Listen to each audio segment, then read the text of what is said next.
Freedom Radio Hour. Live on Capital Radio 91.6 FM.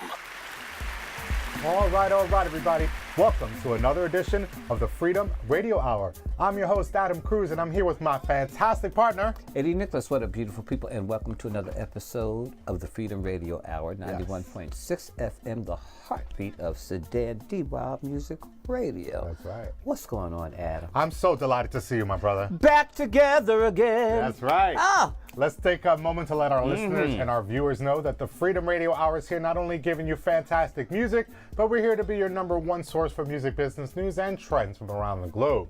We got to jump right in front to talk about three major topics. And what are they? I would be remiss if I didn't bring up politics.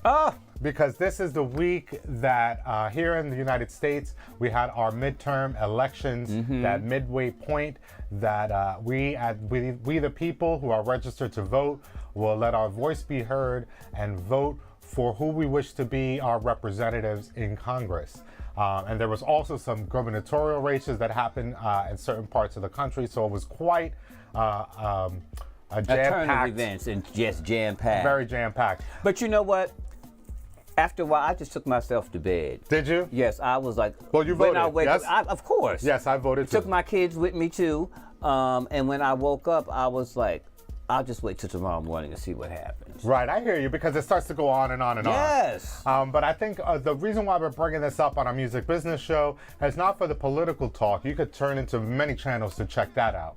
But this is really important because we want to talk about what happens when your music gets played during one of these political rallies.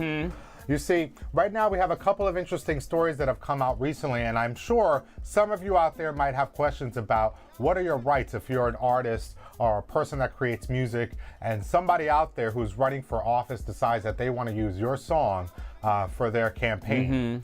Okay, so the way it works, the best as I can understand it, most of these arenas where these rallies and such are held already have a license in place called a blanket license that they strike with a performance rights organization. We're talking about ASCAP, EMI, and CSAC for the most part. So most of the arenas and performance spaces around the country already have a license agreement in place with one or more of those performance rights organizations. What does that mean? That means that if you're going to say a Janet Jackson concert, and before she begins her songs, you know how there's background music as you're in the seat and you're getting your drinks or whatever. That music, in order to be heard, that arena pays to have that music piped through the system. And they pay that to that performance rights organization. Now, this is not Janet endorsing a song or anything. This is just background music while you're getting yourself ready, right? And I say that specifically because we want to talk about the different uses of the music. But in a case like a rally and conventions, the same sort of rules don't always apply. The blanket license, there's an exemption around rallies and conventions. Why? Because they understand that artists don't want to be connected with a certain politician. And they don't want to be endorsing that politician by having their music heard during the convention. And many of these politicians choose this music based on their constituency and what a lot of the words say in the songs. Exactly. You know, born in America. Exactly. You know, things of that nature. And again, you have artists, as you just said, that don't want to be coined with or associated, yeah, exactly. Or associated. Yeah, they want to be remain neutral, or perhaps they're supporting an opposing candidate. Yeah, so either way, so when it comes to fair use, which is what I'm describing, if you're, let's say, going to a concert and before it begins you hear music or pipe through the system, that's fair use. So an artist like, say, Rihanna or Pharrell Williams doesn't have say-so about that music being heard. It's already struck in the deal, and you just there's nothing that they can do about it. However, if it's a convention or a rally, they have protections for artists so that they don't have to feel like they've endorsed a certain candidate without their say-so. And it's now cease and desist. Right. So that's thank you for bringing it up. We were going to talk about what cease and desist means. It's basically a fancy letter that's drawn up by an attorney of that artist that represents that artist that says, hey, candidate so-and-so, let's say Trump, you're not allowed to play Eddie Nicholas' Shake because he doesn't wish to have that associated with you. So that cease and desist letter is delivered to the campaign and they will take action. And that means that they'll basically just remove that song from their playlist of songs they play.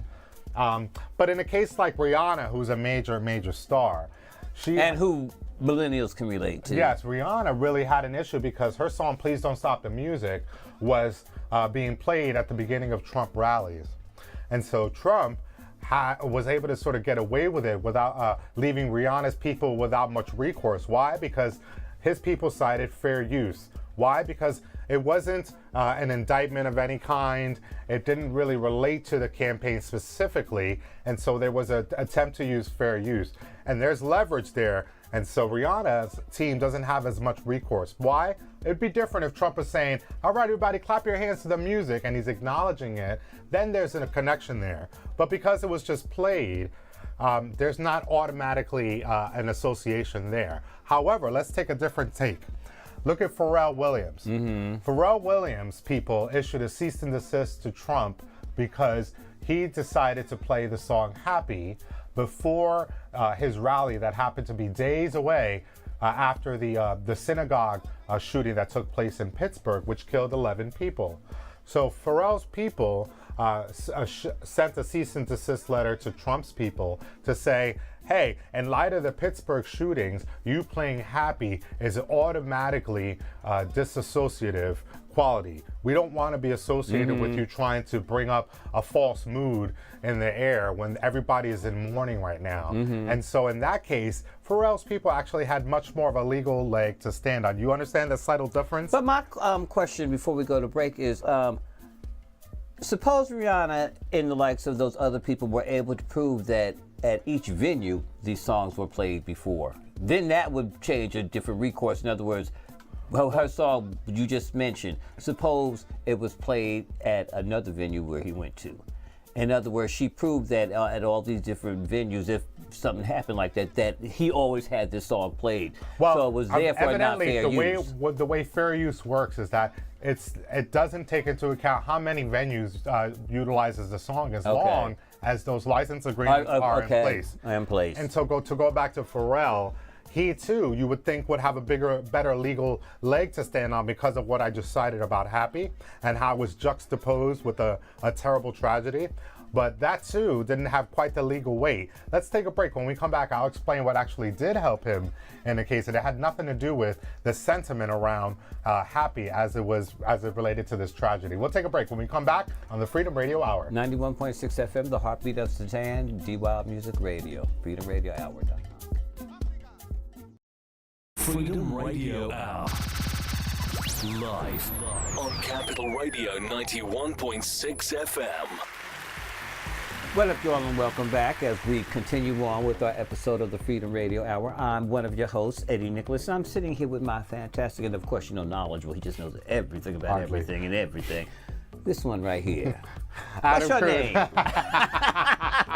Adam Cruz. And you're live and direct right here on the Freedom Radio Hour, your number one source for music, business, news, and trends from around the globe. So we were talking about the difference between Rihanna's issue with the Trump campaign's use of Please Don't Stop the Music versus Pharrell Williams' issue with Trump's use of his song, Happy.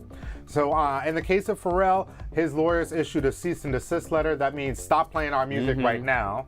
But because they were specifically citing the weird juxtaposition that was the feeling of that Happy brings, the song, and days after a tragedy was happening in Pittsburgh with the synagogue shootings where 11 people died. So you would think that Pharrell may have had a decent legal leg to stand on, but that actually didn't work. What actually does work is the fact that the arenas where Trump was playing Happy didn't have a deal with the Performance Rights Society that Pharrell is actually signed up with. Oh, okay.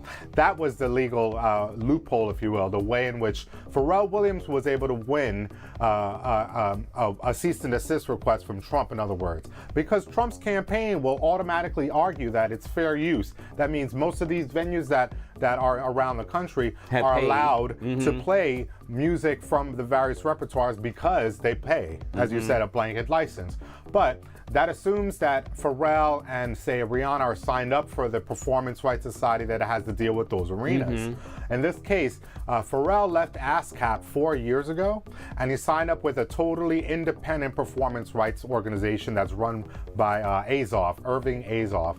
Anyhow, so because of that, Pharrell. We need to find out who that is, because you know he's getting his money. Well, he's a heavy hitter. If you ever read a book called Hitman, it actually mentions him as part of sort of the good old boys from the 70s and into the 80s, and what was happening to get songs played on the radio. Great, fascinating book. But I digress. Yes. But Irving Azoff in these days is in charge of a performance rights organization that's quite private, but he touts Pharrell Williams as one of his exclusive clients. So because of that, Pharrell Williams was able to sort of win, if you will, and get Trump to stop playing Happy. But that also makes us think about what's happening in streaming music and around music in general, because there's a lot of happening. For example, we have to take a trip around the globe to see what's going on, because it's not just in the US. If we go to Africa, where we broadcast on Capital Radio, for example, we have to think about their streaming services and what's happening. A company by the name of Boomplay is evidently just struck a deal with UMG. That's one of the majors here, Universal Music Group. And so Boomplay, basically in Africa, they're in several countries, including Uganda, Kenya, Tanzania, and they basically have 36 million users. They're new, but they're growing by 2 million users each month. So if you imagine the continent of Africa, this is huge, right?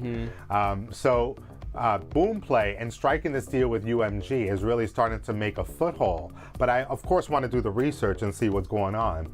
First of all, as far as we know, it's in its early stages in terms of being a company. Boomplay is only offered through Android, but they're hoping in the coming weeks that it will be offered to iPhone users. But you should know that by 2025, they're projecting that Africa will have 690 million smartphone users. And they're going to be doing everything from their phones, not unlike what we do here. So it would behoove companies like Boomplay and others to come and gain a foothold in Africa and huge continents. And when I did the research, guess who's behind them? Who? A Chinese company. Of course. This Chinese company is the manufacturer behind Boomplay, the app itself. And then you also have to think about, when you think about China, they have a separate company called Tencent. And remember, we talked about Tencent Holdings before, because Tencent actually owns a stake in Spotify.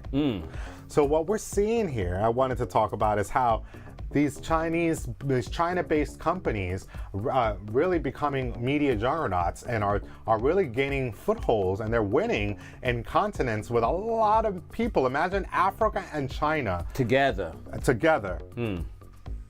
This is why in the U.S. we have a thing called streaming wars. India. Right, exactly. You have to think about how wide the world is. Sometimes we become so America-centric sometimes, and we forget how wide the world is. USA, we are Lilliputians in this great big world. Yes, say that again. That's such a great word. Lilliputians, yes. Yes, in this great big vast world of ours, and even in the universe, and so much is out there, and we just got to be level-headed with the streaming, with the things that we can do with our iPhones, with our Androids. All of this stuff is just mind-boggling. Yeah, and then we have to think, of course, I'm an artist, so I'm automatically thinking, well, how is Boomplay making sure that when an Adam Cruz song gets played in Africa, that I get my fraction of a penny per stream, as paltry as it is? Well, my whole thing is find out the investment value and see how much the dollar shares, how much does it cost to buy shares into this. Right, because you're saying own shares. Own shares. Right. Again, that's my screen. Yeah, no, I totally agree. You make such great points about this. Let's take a break. When we come back, let's break down more of this music business news right here on the Freedom Radio Hour. 91.6 FM, the Heartbeat of Sudan, Deep Wild Music Radio. Freedom Radio Hour.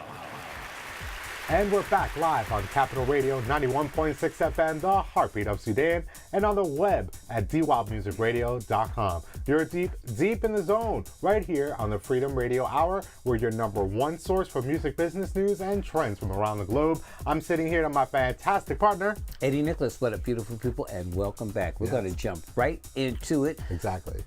Right before we broke. That's right. Right, we were taking a trip around the globe. We were talking about what was going on in Africa with a company called Boomplay, who's a streaming outfit that has 36 million users. They're gaining 2 million users a month, and they're hoping to really win in the continent of Africa, especially reports are suggesting that upwards of 690 million users will be signed up with a smartphone by 2025. And imagine if you can get them all or most of them to pay their little $10 a month or $20 a month or whatever dollars a month, and now you're winning in a huge area. It turns out that in a market that's hungry. Exactly, in a market that's hungry, and especially when you have smart companies like these China-based outfits, like Tencent Holdings, for example, who owns a stake in Spotify, and others are really like coming together. The name of this company, I understand, is Transion, Transion.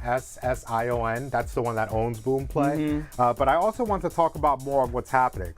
In particular, I wanted to talk about this notion that we don't really look fully at the possibilities for our music. What I mean is this. Right now, we've released the Do You Wanna Dance LP. Right now, we're preparing for a single release that will include a remix. What that means is that we are taking a song from the album and we're releasing it on its own.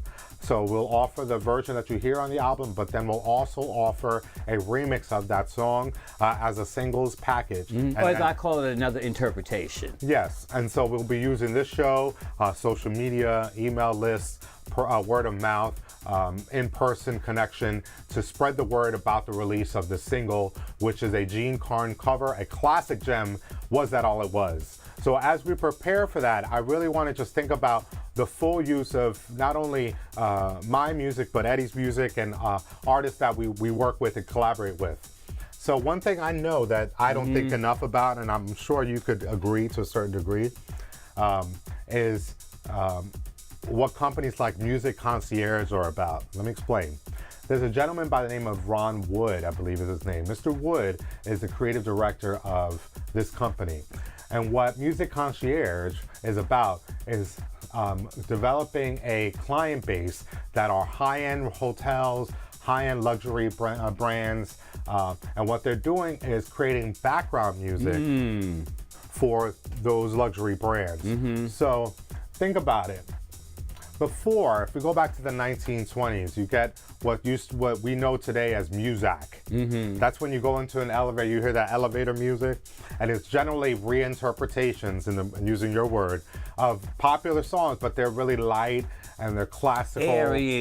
Yeah, they're non-threatening, they're very soothing to the ear. Sing-alongy. Yes. So it's not hard to figure out that it's on purpose that whenever you walk into certain spaces like elevators, there's this sense of keeping you calm as you travel up and down. That's why they call it elevator music, this music that you could hear that would make you not think of the difference in the height. Sometimes people get queasy. So anxiety. Yes. So these are terms that were developed in the 1940s, stimulus progression, the idea that if you worked at certain places or certain commercial residences that you would hear certain music. Classical music was a big go-to source of music. Stimulus, right. And it would be 15-minute intervals, then it'd be silence, then it'd come back again, it'd be more intense music. And so the idea of stimulus progression, this idea that you could use music to basically create more productivity at work, right? So Muzak was able to sell to companies this idea that if you hire us, Muzak, we can deliver the kind of music that increases your productivity by such and such percent. That's how these companies form. But when you think about the 2018, 2019 version of that, you're basically taking the music that we know today and pairing it with luxury brands. So what Music Concierge is about. I love the Music Concierge. Yeah, they exactly. So they're really thinking think like Hermes bag. Think of what's the high-end London hotels or all that kind of, so think like that. But it got me thinking that I know that I don't think about placing my music in these avenues, in this network. I'm usually do a lot of vocals, but if you remove the vocals, now you have a bed of music that you can negotiate and license out. And I can guarantee you that if you're like me and perhaps Eddie that are putting out a lot of music and aren't utilizing it the way we should, I charge you all, including ourselves, to think about what can we do to place our music as background music for other things. I thought about this particularly because recently Eddie was cast in an independent film. Oh, and you did a wonderful job. But I wonder, A Sub in the Brick City. Yes, A Sub in the Brick City. You should look it up. But I wonder if the production behind it didn't consider enough that there were artists all around them that could provide the bed for music, the sound that you might hear while dialogue is happening. You know what I mean? And to be, if I'm not mistaken, they actually did. But because the film was centered more on the hip hop type base, they pulled from that element. And they pulled from local artists in Newark. So here's the takeaway here. They utilize that. I think you make a great point without even realizing it. The big takeaway is that, especially if you're like us, we love our house music and we generally produce house music like music. I would consider creating different kinds of music that will create more of an audience for you if you're producing music or you're singing songs, to lend itself for these kinds of music concierge companies, you know? I just feel like if we're gonna be doing house music, we need to understand how one-dimensional that really is. And so over time, we'll have to develop different sounds to broaden ourselves up to the possibilities that exist. And also, just for simplicity, you can create your own little videos and vignettes and institute your own music into them. Exactly.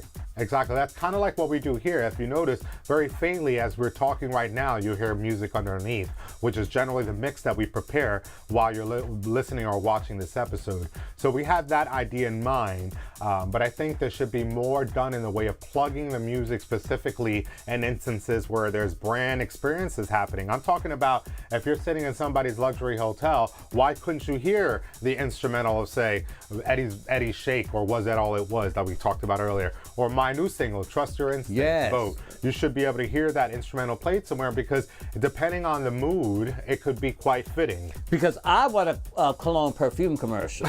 Exactly. That's what I want. I want a cologne perfume commercial. Ooh, I even love the name. The cologne would be Was That All It Was? Yeah. Oh! That's all the time we have. Thank you so much for tuning in. Make it your business to check out the Do You Want to Dance LP, available everywhere. Make it your business to check out the Trust Your Instincts Vote single, available everywhere. And also leave a comment and share all of our videos and posts and all of our goodness. Thank you for tuning into the podcast and our YouTube videos. Subscribe, like, and share as always. Peace out. Yes. D-Wild Music Radio, Freedom Radio Hour. Yep. 91.6 FM. Yes. Have a great weekend and a great week ahead. We'll see you next time. Peace and love. Peace.